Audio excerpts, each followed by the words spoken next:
So on Sunday, we saw the final wrap up of the NFL season, Super Bowl 58, where the Kansas City Chiefs take down the San Francisco 49ers in overtime, 25-22. Your Super Bowl MVP was also Patrick Mahomes, not surprisingly. Sorry this video didn't come out on Monday. Just kind of got caught up on a few things the last couple of days. So, better late than never. So we're going to make my quick review on my thoughts on this Super Bowl 58 and what happened. So again, like I said, win to overtime. It was the first time we've seen the a playoff game go into overtime with the new playoff rules. Unfortunately, we weren't able to see that be executed with the 49ers failing to score a touchdown on their first possession. And we would have saw that, of course, with Kansas City scoring their second time, and who knows what would have happened with that. We're bringing down the stats. We look at the San Francisco 49ers. Brock Purdy went 23 of 38, 255, one touchdown, had a QBR of 89.3. Also, Juwan Jennings had a nice trick play with that one pass to Christian McCaffrey on the other side that scored the first touchdown. One pass for 21 yards and a touchdown. He, of course, had a perfect passer rating. For rushing, Christian McCaffrey was dominant in this one, overall at least. For rushing, 22 attempts for 80 yards. Brock Purdy was your second leading rusher with 3 for 12. And everyone else, not too much. Elijah Mitchell only had 2 for 8. Deebo Samuel, 3 for 8. Not too much. And we'll get into a second about Deebo Samuel and a couple other players that just weren't really ineffective in this one. And also, too, once again, your leading receiver was Christian McCaffrey. Had 160 total yards. Insane performance for him for his Super Bowl debut. 8 catches for 80 yards and a touchdown. Brandon Ayuk, 3 for 49. Juwan Jennings, 4 for 42. Deebo, 3 for 33. Kyle Juszczyk, 2 for 31. Ray McLeod, 1 for 19. Chris Conley, 1 for 18. And George Kittle, a measly 2 for 4 yards in this one. And Jake Moody, almost perfect in this one. Definitely the critical point was that missed extra point late in the game. But for field goal wise, he was good for that one. 3 for 3 for 100%. And after that, the defense was, especially the defensive line, was definitely good. Tons of pressure on Patrick Mahomes. We have Eric Armstead got 1 sack. Juwan Hargrave got 1 sack as well. Bosa was there, definitely up there at least a couple times. Chase Young definitely had by far probably one of his best games ever in his career, at least in my opinion. Constantly getting to Mahomes, constantly getting pressure. Definitely looked like that former second overall pick back in 2020. And unfortunately, they had some tough injuries on that as well, which is very tough to see, especially for the player that Greenlaw, who tore his ACL in the game running onto the field. Very unfortunate that did happen. And now we're going to switch to the Kansas City Chiefs. Patrick Mahomes was 34 of 46 for 333 yards, 2 touchdowns, 1 interception, a 99.3 QBR rating. Mahomes is also your leading rusher, 9 for 66. Isaiah Pacheco, 18 for 59. Rashee Rice, 2 for 5. And Clyde Edwards-Helaire, 1 carry for 0 yards. Travis Kelce was your leading receiver, 9 for 93. McCole Hartman, 3 for 57, and scored and caught the game-winning touchdown. Justin Watson, 3 for 54. Rashee Rice, 6 for 39. Isaiah Pacheco, 6 for 33. Noah Gray, 2 for 2. Scantling, 3 for 20. And a touchdown. Jerry McKinnon, who just came back off an injury, 2 for 15. And Harrison Butker, phenomenal performance in this one. Crazy enough, we had the record shattered twice for longest field goals in the Super Bowl. Moody had that originally at 55, and Harrison Butker broke that not too long after with 57 yards and was perfect at everything. 4 for 4 for field goals, 1 for 1 for extra points, scored 13 points in total. Definitely was a pivotal point in this one. And maybe that's someone that is getting a ton of credit in that one. We'll dive into that a little bit later when we talk about players that really caught my eye or excelled and ones that disappointed. And overall, defense really stepped up. Trent McDuffie was definitely a huge pivotal point in that, no doubt. You have to look at the main one, Chris Jones. Everyone played well. Tranquil definitely had a good game as well. But overall, give credit to Spagnuolo, who just got a contract extension for the Chiefs. Did an amazing job, and to me, the Tyreek Hill trade really was a pivotal point in this franchise because it gave him the draft capital to rebuild this defense, get younger pieces on there, and so far it's worked out. The 2 years that they've not had Tyreek Hill, 2 for 2 for Super Bowls, and that one too. They only got 1 sack in total, at least adding up to a total.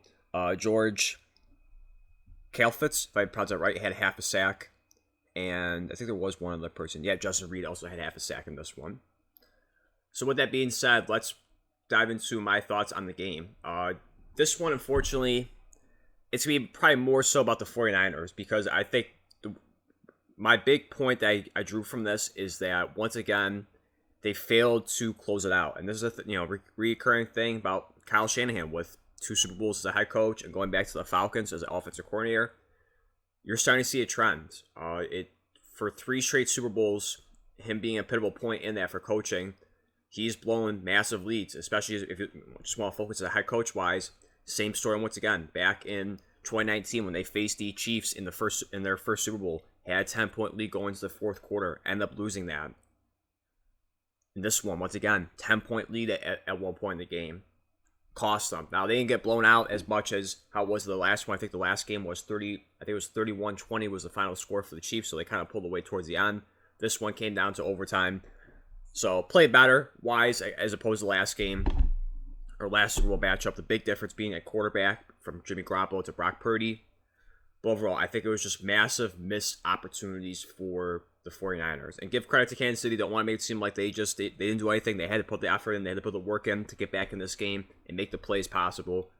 But to me, I think the San Francisco 49ers, once again, just let this slip out of their hands. They had overall the much better team, certainly the much better offense. When you look at, for Brock Purdy, one of the best offensive lines out there. You have George Kittle, Deebo Samuel, Brandon Ayuk, Christian McCaffrey. That should be more than enough pieces to get the job done. And they were off to a decent start, but it was, again, just costly turnovers, especially the opening drive. They were marching down the field. Unfortunately, Christian McCaffrey fumbled on that play. It's unfortunate they didn't have another fumble later on. But just quickly look at the positives for each of them before I really start to go into that. A couple of positives that I really just saw was early on the running game was good. It was working. They were moving the ball down the field. And practically, as you saw from the stats from the running and passing, or running and receiving, I should say, Christian McCaffrey was really it was a one-man army for him. He was the only focal point in this game. No one else could really step up and do well. George Kittle did absolutely nothing in this game. It made it even worse. We're talking about he'll be back. We'll get revenge. Didn't do too well. 2 catches for 4 yards was non-existent for the entire game.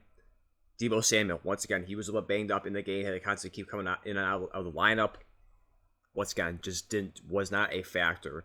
So your 2 main guys, your 2 top outside McCaffrey for receiving threats, did not step up and do their job. So it was really all on Christian McCaffrey. And give credit to Jennings, Ayuk. They did make plays when they had to, but it wasn't enough. When you have that much talent, those guys have to step up. All I think too is defensive line.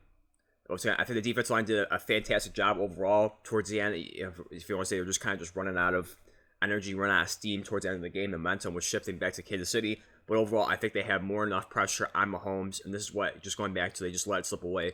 I don't think they were able to capitalize enough on the first half, and especially the turnover, like in the first possession for the Chiefs after to kick it back off in the second half. He had the interception. Once again, just not capitalizing on that. And when you're facing the Kansas City Chiefs and Mahomes, you have to score points on turnovers, especially touchdowns. Even if it's field goals or whatever, you have to get something. But most importantly, it has to be touchdowns. You can't just get the ball back, have a great opportunity where Mahomes doesn't make that mistake too often, and then don't do anything with it. You're not going to win games like that. And that's really just the only 2 positives, really, from my opinion, was just the running game for a good portion of the game. Towards the end, it just kind of stifled a little bit in the third and fourth quarter. Overtime, it was doing a little bit better.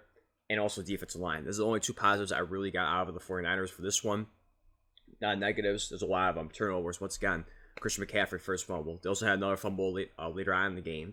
It just kills the momentum, especially the opening drive. They were marching on the field. If they did not have that fumble, I truly believe they score a touchdown right there. Not saying that's going to alter the game or change the game, but it really sets up the tempo, the momentum of what the remaining game is going to be. When you have that, it's just killing. It's soul crushing to see someone like that. Other thing too is the big one. Probably the biggest one I should really put out there is Kyle Shanahan. Once again, just in the second half, falling apart, having a big lead in this one. It just didn't work out. You look at, of course, on the box score up top.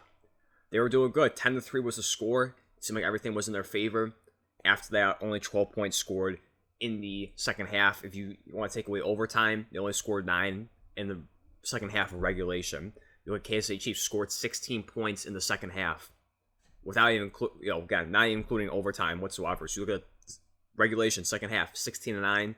it's not going to work out. Unfortunately, they had the opportunities. I think the most pivotal point in this game was under 2 minutes left, the 3rd and 4.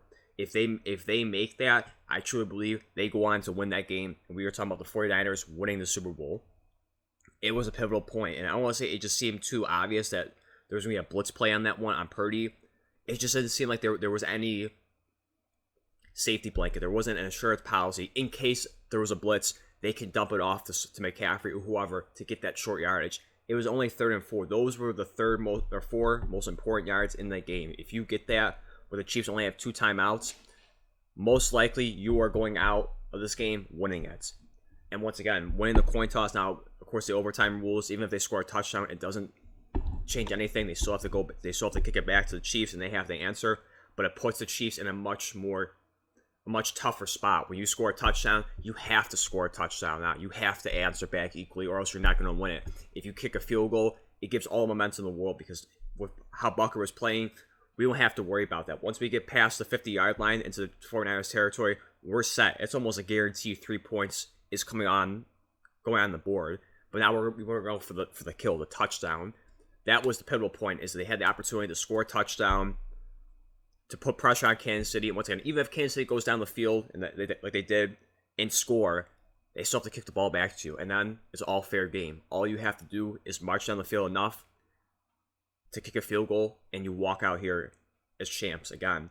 I just think that it was too many opportunities for the 49ers to come out this and win it. And I think for Shanahan, once again, like in the first Super Bowl, and like in the Falcons, the offensive coordinator, he just fell apart. They had a big lead. They had a momentum. They had a much better team overall, roster-wise. It shouldn't have come down to this. And there's a lot of concerns for Kyle Shanahan. Give him credit. He's gone far. He's gone to multiple NFC championships, multiple Super Bowls now. But at some point, you have to hit on one of these. You have to win on one of these to make that more credible. And unfortunately, it's tough. And I'll get to I'm going to quickly move over to what I wrote on Twitter after the game. These are the 4, and I'll bounce back and forth, because there's 2 for the Chiefs, 2 for the 49ers. I said the 49ers of today are the Bills in the 90s. They really do, and also too, we'll get to Brock Purdy being a game manager. We'll get that into a second. But I truly believe that for the 49ers, they have a great team overall. They keep getting there multiple times. Now it's not 4 straight like the Bills, but they have the team to do it. They have the team to go there, but they keep failing. And to me, it kind of feels like the Bills of the 90s, where they had a great team and just couldn't get over the hump. Same thing for the 49ers. A much stacked team, fantastic all across the board at every position. It just can't get it done, especially with a Chiefs team that is the weakest at offense as it's ever been. They don't have a elite threat outside of Travis Kelce on that receiving end. Rashee Rice definitely picked it up and played well for his rookie year. Give him credit for that. I'm not saying he's horrible, but there was no legitimate threat outside of Kelce. It's a bunch of average at best wide receivers. I don't want to put them. Rashee Rice definitely stepped up. He played well, but I'm saying overall for the receiving core for the wide receivers, nothing spectacular. You should have taken full advantage of this one. It's really only Kelce and Mahomes. Even then, Pachinko did not have a good game. Did not have a good game in this one. He did not look the same like he was throughout the season. So it was really just a two-man army between Mahomes and Kelce, and too many times on crucial downs, they've let Kelce wide open. And this is, to me, this falls on Shanahan, honestly. I think it's just a complete collapse overall, especially offensively. And that's a big point of it. Another thing, too, is the third down percentage. Once again, going back to the 3rd and 4, which the 49ers in this game were 3 for 12, or 25%. For Kansas City Chiefs, they were 9 for 19, or 47%. That should say right there. That's crucial. You have to get the third down, especially once again I keep saying over and over again that 3rd and 4 was crucial. And the fact that in this game they went 25% on third down when the Chiefs were almost 50%, that's a big factor deciding who's gonna win games, who's gonna go home win the championship. That was a huge factor. Another thing, too, is just not getting the crucial third downs. They were getting the pressure at Brock Purdy. He was throwing it out of bounds, to low probability catches to the outside. To Ayuk, he did that a few times, and just throwing away. Just did not have the time to throw. And also, that's on, too, for Brock Purdy, just not be able to step up at times and just be go up beyond of what he is as a quarterback. But again, the third down percentage is definitely a key part for this one. 25% to 47%. most likely you're not winning that game as well. Now switching to the Kansas City Chiefs. Positives. Defense. Defense stepped up, especially Chris Jones, the defensive line, when they needed to, getting pressure to Brock Purdy and stifling the offense. Did a fantastic job with that one, with that rebuilt defense over the last, this season and last season. And just, I'm going to quickly gloss over this once again. The third down, we already talked enough about that for the 49ers. 47%, fantastic. Did a much better job with that than the 49ers. Some negatives, of course, the first half, and this is where, just going back to the 49ers and the Kyle Shanahan, they had Mahomes rattled. Travis Kelce only had one catch for 1 yard. They had him where they wanted them, and just couldn't take advantage of that. And luckily, the Chiefs were able to come back, get a different game plan, and play well. The biggest one was definitely the punt fumble, where it went off the heel of a player that set up the momentum. One play after that, they score a touchdown to Scantling. That was huge coming out of the second half. But in the first half, just could not do anything. And again, they had him where they wanted to. They had Mahomes rattled. He wasn't playing well. That was a knock on it. They had did not have a good first half. Should have played much better than they did. But overall, again, the second half they played well in that one. Run defense, again, overall they did step up when they had to in the fourth quarter. So it slowly stifled the defense or the running game. But overall, I think the 49ers did a good job with McCaffrey. Given the plays, you saw the stats: 80 yards rushing, 80 yards receiving. I just don't think they did a good job stopping McCaffrey. McCaffrey was getting what he wanted to, getting good, decent chunk of yardage per play. The only big play they had was, of course, the opening drive for the 49ers where they had him fumble. But overall, I think they could have done a little bit better job trying to stop McCaffrey a little bit more than what they did in the game. And that's pretty much it for the defense. The last, or for the negatives, the last one I have is just Mahomes being rattled. Again, just first half, he just did not look like himself. It seemed like he was easily affected by that defensive line that was getting tons of pressure on him in the first half, and as the game went on, give him credit for that. But switching back to the other two I had, or the other three, Brock Purdy, once again, he didn't have a bad game. I thought he played well, but it just in those crucial I don't want to say well, but he played good. I just think in those crucial moments, in those crucial downs, I didn't see him step up and be more of what he is. Mahomes, even though he didn't play well at times, when he had to, he made plays. He stepped up and was bigger than what he was in that game. Brock Purdy, I just did not see that at times. It just seemed like, again, the crucial one, 3rd and 4, just not seeing the blitz, being rattled by that, being affected by it, and many other plays where it just didn't seem like when he had to get the team over the hump or make a play. Like we talk about Mahomes making a play or a couple plays throughout the game to really affect the outcome. I did not see it for Brock Purdy. It just seemed like the talk between this whole year debating if Brock Purdy was elite or is a game manager. I think with this loss, it starts to move the needle back to a game manager. Not all the way.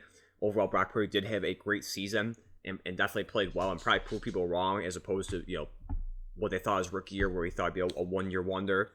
Definitely played well. Give him credit. He helped him to the Super Bowl. But I just think in that crucial moment, when he had to make a play or two to really give the momentum to the 49ers and keep the game going, he just couldn't. Especially like on fourth quarter and in overtime, he faltered. Not all his fault. It's not all on him, but he was definitely a part of it.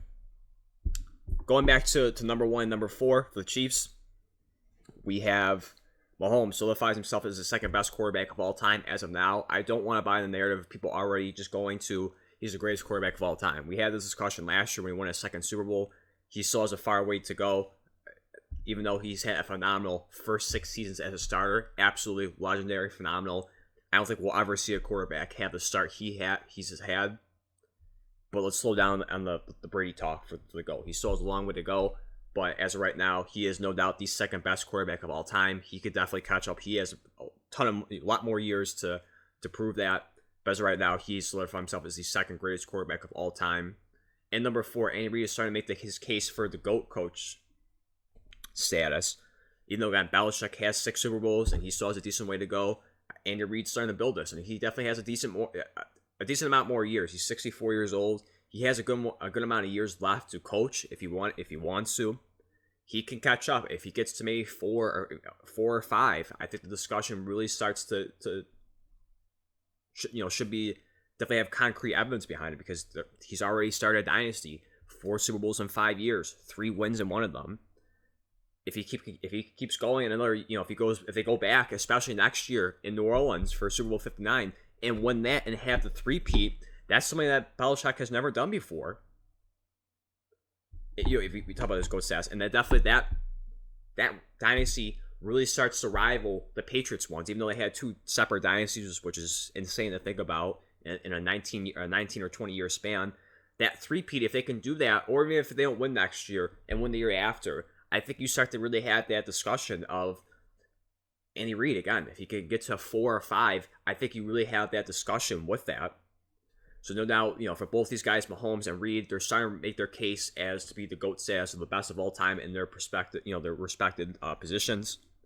But that's kind of like the top 4, at least takeaways I have. That the biggest one just being number 2. It just seems like more and more the 49ers are starting to feel like the Bills in the 90s, just not be able to get over the hump. Kyle Shanahan, of course, says he has more enough confidence that we can get over the hump, we can win it. We'll see what happens next year with that. And finally, it's going back to players that really stepped up for both sides. So McCaffrey, Warner, and Purdy. I think overall those are one of the better players in the game. And for the people that disappointed me, number 3 was Deebo Samuel. Again, I know he was in and out of the offense during the game. Just couldn't do anything. Again, we go back to his stats. Nothing special. Again, it's 3 for 33. I think in a moment like that, you have to step up. You have to play better. Again, I know he had injuries, but expecting more out of him. Number 2 is George Kittle, especially even more. I should have put him at number 1, but number 1 should be obvious for the discussion. George Kittle, just a non-factor. When we talk about Kittle and Kelsey this year, going back and forth of who's the best tight end in the NFL right now. If you want to say Kelsey is number 1, Kittle is at probably number 2. So the 2 best tight ends in the game. And you see an absolute polar difference in the outcome.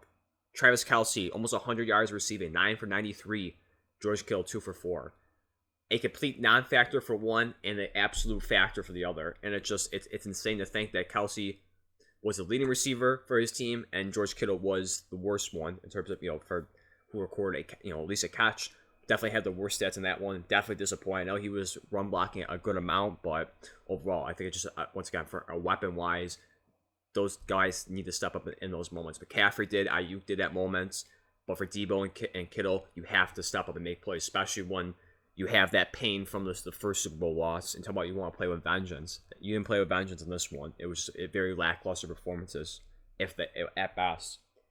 And number 1 disappointment for the 49ers is obviously Kyle Shanahan. Once again, all the blame looks on him. All the blame falls on him as well. And people are discussing, can he get over the hump? Can he win the big moments? This one did not help him in his favor. We'll see what the 49ers are going to be doing next year. The early odds came out for next year's Super Bowl, and the 49ers are at number 1, which is pretty weird that the Chiefs just won this one, and they're not even in favor for next year's. But for next year, they have the top 2 once again for this one, projected-wise for the Super Bowl. 49ers are at number 1, Kansas City Chiefs are at number 2.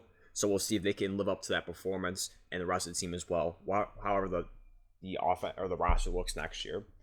So for the Chiefs, number 3 I have is Chris Jones. Again, was a driving force on that defensive line to really put pressure on Purdy. Definitely was, no doubt the captain, number 1 player on the defense. Did a phenomenal job in that one.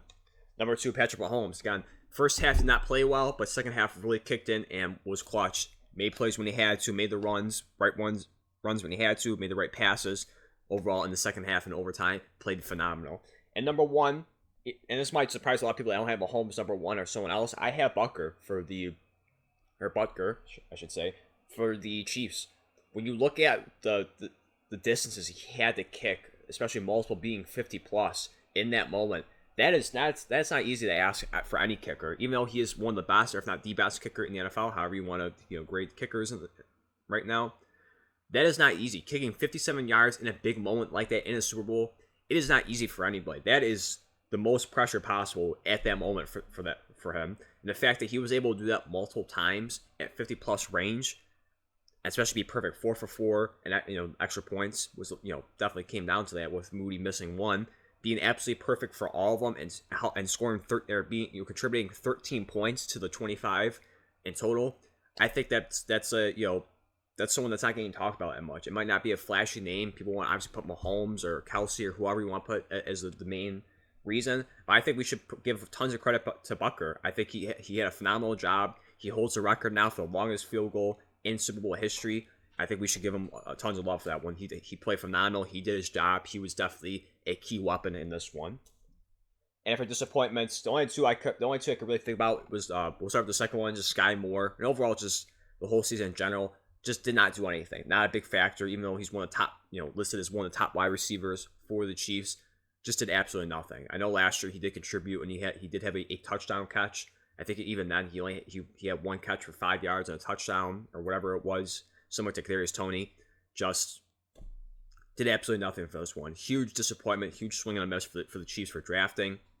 And the first one is Pacheco. Overall, again, just didn't look like himself. Had a fumble during the game, and just didn't look like his normal dominant self. It just seemed like he was a little bit rattled too. They kind of got into his head. Did not play the way that he should have. And that's another one. Again, didn't play horrible. Did get better as the game went on, but overall, I think I just expected much more out of Pacheco. Just did not play like how he did. Just kind of looked like an average running back out there at times. But that's gonna be my Super Bowl 58 review and my thoughts on it. Again, Kansas City Chiefs are your Super Bowl champions in overtime 25-22 and is the first team since the 03-04 New England Patriots to win back-to-back Super Bowls, and we'll see if they can do that next year at Super Bowl 59 at New Orleans if they can get a three-peat.